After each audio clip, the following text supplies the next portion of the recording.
What's going on, everyone, and welcome into Fireside Knicks. Bryce Gelman alongside Brett Hampling, as always.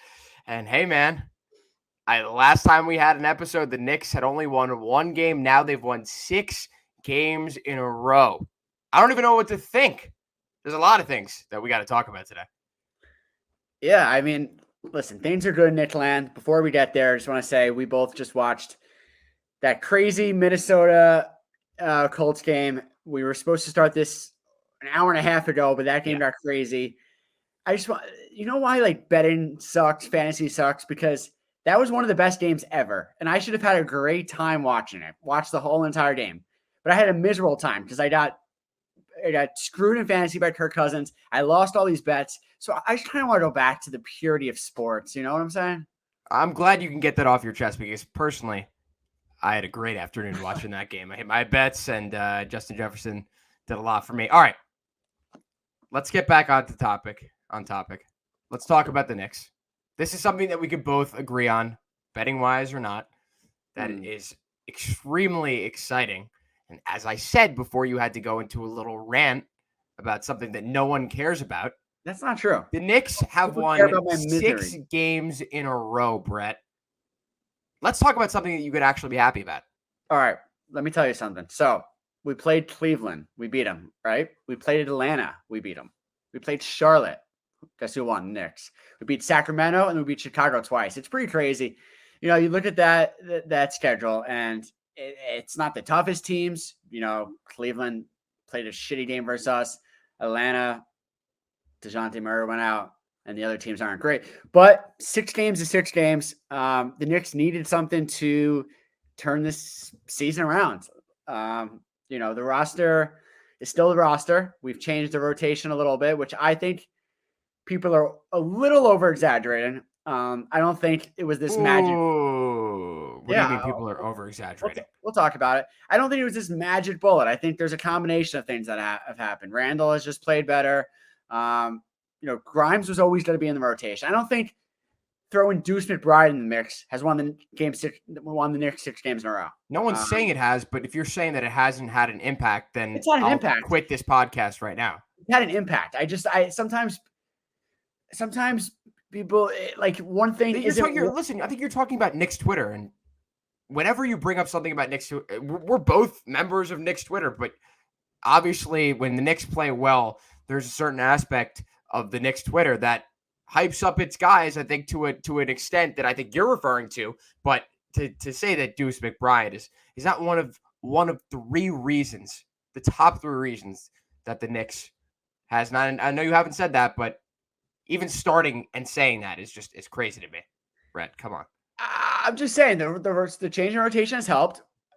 They've played some good games in a row. I don't think this team is that much different than it was a month ago. I mean, they've played better. They've gotten a little luck, and we're on a nice streak.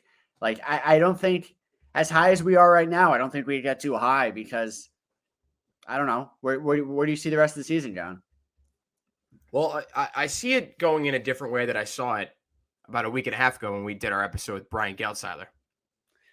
It's ability. It's not even just the ability for the Knicks to play better defense. It's the ability that Tom Thibodeau has unlocked in his own mind to allow the Knicks to be successful.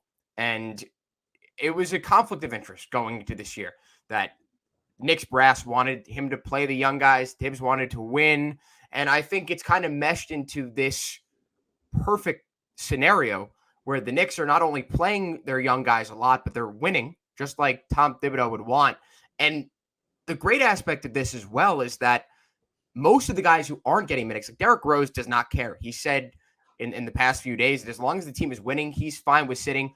Evan Fournier seems like a good sport about the whole thing. I think he's making his money, so why should he care? Cam Reddish, that's a different story. But I think everything combined with that is driving this Knicks defense. And there's no distractions. They're just able to go out there and play with heart. Like I said, I've said multiple times in this podcast, the way that the Knicks win is they work hard on defense and they play scrappy. And that's why the Knicks have won 6 in a row. Yeah, I mean, speaking to that, Kurt Goldsberry puts out like an efficiency landscape every like 10 games, and he put his out yesterday. And the Knicks were the number 2 defense, I believe, and the number 4 or 5 offense, or maybe number 7 offense. But yeah, the defense has totally changed. We talked about this earlier in the season. We said the recipe for this season to be a good team is the recipe it was 2 years ago. They were a top 10 defense and a middling offense.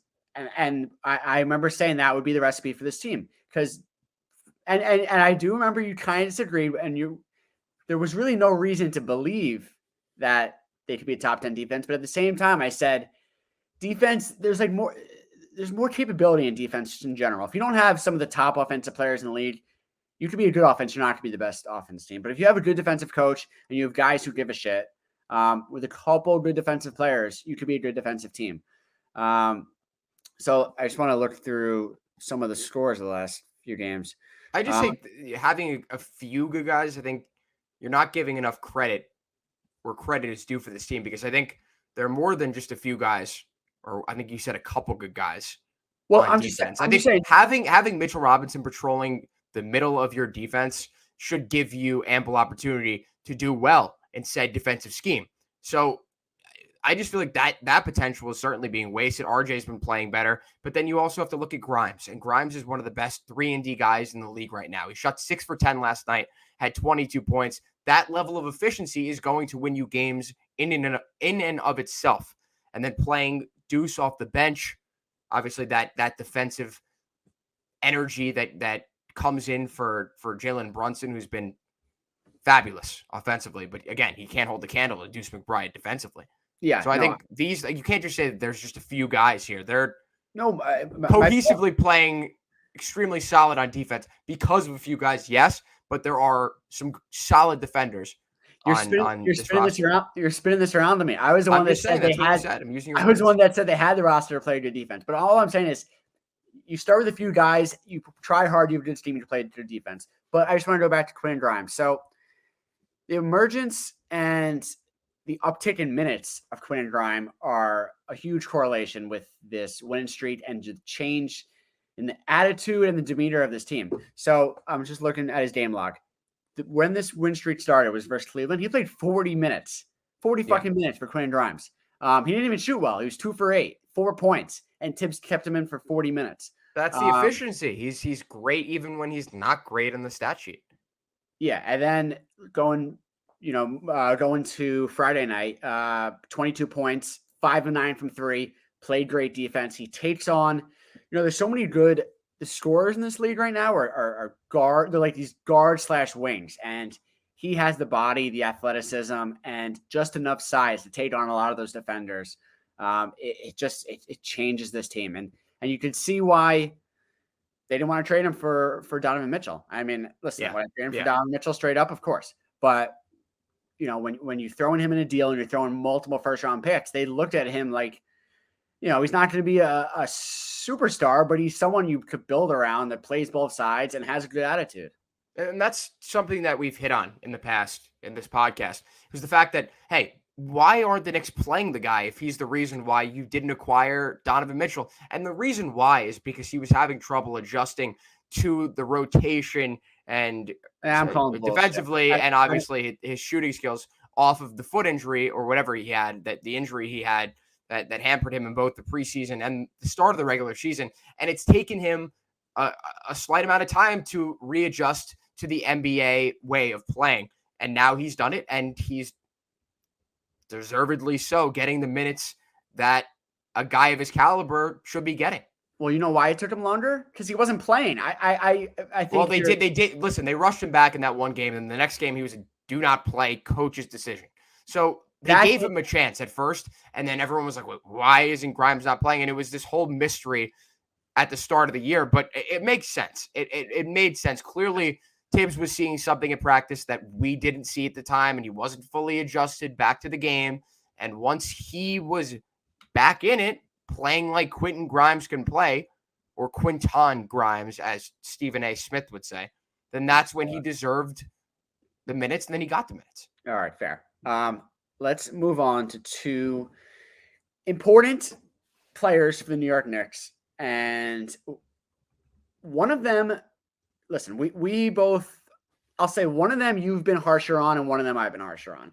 And the one that you've been more critical of is Julius Randle. So let's start there. Oh, you mean I feel like I've been worse on RJ. I've been pretty tough on RJ. All Well, right, all also right, that, okay, fair. No, yes, in no, yes, I feel like you've been in tough. You've been tougher on perspective Randle. wise, yes. So Fine, let's start with fine. Randle, and I'm throwing this to you. Can you give him at least some flowers for the last, Of course you two can, and a half Brett. weeks, a month? Brett, of course you can. Of course you can. The guy, I'm very hard at him for a reason. We have expectations of him to be a star, not a superstar in this league, and he hasn't fully met them. His demeanor on the court hasn't quite met our expectations, and that's warranted for concern, especially from idiots like me. But having Julius Randle play the basketball that he's playing right now obviously isn't the only reason that the Knicks are winning games, but it's helping a lot, especially on offense, with the amount of attention that defenses are giving him, even when he's not having a great game. Because if he's in a stretch where he's hitting like 3 or 4 threes a game, defenses are going to respect that, and then they're going to come out, and that's going to create even more space for other guys to operate, specifically Jalen Brunson. So his solid play has lifted this team, no doubt, in these last 6 games. But you even look like last night. Last night, he did not have a great game by all means. He had 19, 12, and 4. Like Julius Randle, hey, for most other guys in the league, that's an incredible game. But the guy shot 6 for 16. And they still won by a sizable margin. So Julius Randle, just by playing well over a long stretch, can contribute to this team. And I think that, yes, the criticism that I've had for him has been warranted, but it's not warranted anymore. He's been playing solid. Big of you to say. Yeah, and just the one quick thing. Yeah, like to me, field goal percentage is like super important. So no matter what you do, I think he's going to have to be somewhat efficient especially when he's going to probably lead this team in shots taken. So that's the big thing with him. Can he stay efficient? If he's not shooting the ball, can he not force things, get other players involved? All right, let's go to RJ. Let's go to RJ. So I was crushing RJ because he had one of the worst stretches I've ever seen an NBA player have. The things I was saying were he sucks right now, which was true. I was saying I don't think his ceiling is high as I did at a time, which I still do think is true. But he's bounced back, and he's done this a couple seasons in a row. He started slow and he's bounced back. So I'm just pulling up his game log. He scored 27 last night, 22 the night before, 27 the game before, 26 for Charlotte before that. His field goal percentage has been better. 45, 47, 42, 50. It has to, same thing with Randle. It has to stay high because he's going to take shots. He loves to shoot. He loves to go left. He loves, once he gets to the basket, and my biggest issue with him is his lack of passing the ball once he decides to go to the hoop. He makes up his mind. He puts his head down. He throws his shoulder in. So I still want to see him become a better playmaker because that will open up his shot. It might not not be as predictable to the guys he's playing, but someone who watches every game, I know what he's going to shoot. So he's becoming a little predictable. And he needs to He needs to start shooting the ball better. His averages, he scored 20 points per game last year, but on 40% shooting. Like these are Kobe numbers.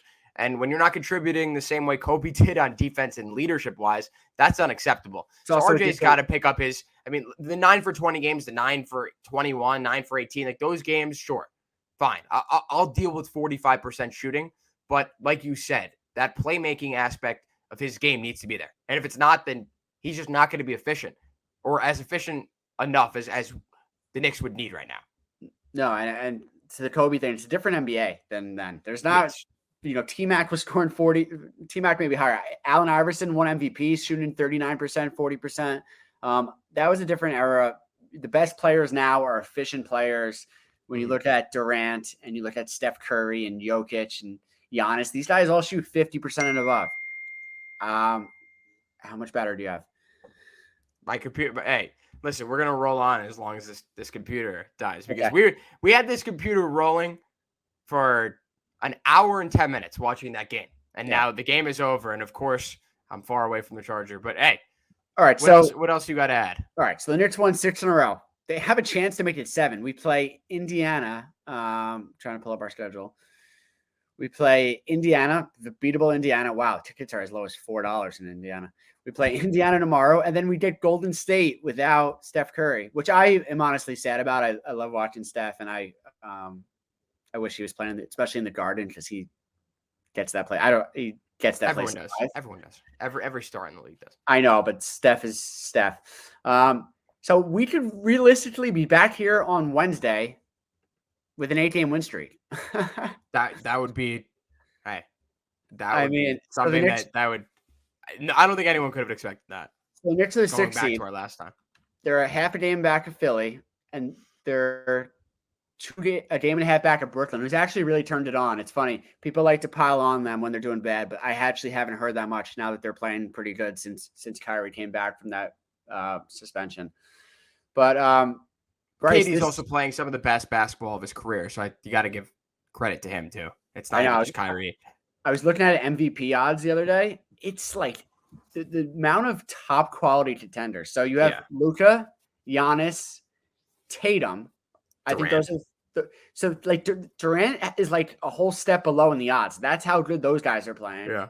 And then you have Jokic, who's playing unreal also, but he's not even close. There's a lot of talent in the NBA right now. Well, Brett, this was certainly fun, and I don't think as fun as this Knicks winning streak has been, and hopefully that continues for Brett. I'm Bryce, and by the next time we're seeing you, let's hope the Knicks we got 8. Let's hope we have 8. All right. All right. Later, Bryce. See you guys next time.